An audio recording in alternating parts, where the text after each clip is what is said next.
मैं एक माँ का भजन सुनाने जा रही हूँ।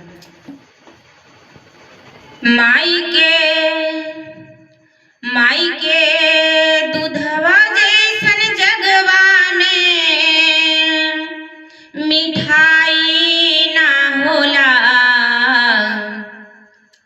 तो जेकरा घर में नइखे माई उ अभागा रहेला। जेकरा घर में नइखे माई उ अभागा रहेला। जेकरा घर में नइखे माई हो, जेकरा घर में नइखे माई उ अभागा रहेला।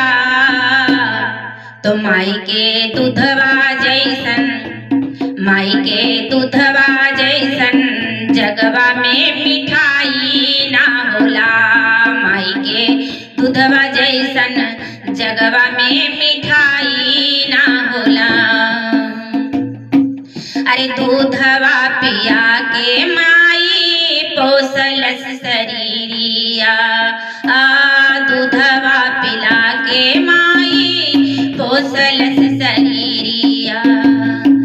माई के ममता जैसन कवनो दुलार ना होला।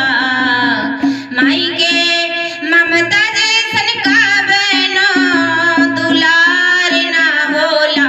तो माई के दूधवा जैसन जगवा में मिठाई ना होला।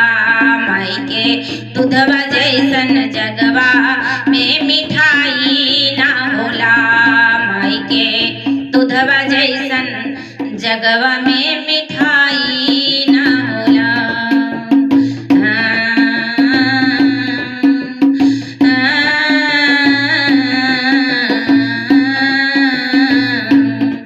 के करी हो माई जैसन जग में दुलार। के करी हो माई जैसन जगवा में प्यार। के करी हो माई जैसन जगे में दुलार। जेकरा घर में नइखे माई उ, जेकरा घर में नइखे माई उ अभागा रहेला। तो माई के दूधवा जैसन जगवा में मिठाई ना होला। माई के दूधवा जैसन जगवा में मिठाई ना होला। माई के दूधवा जैसन जगवा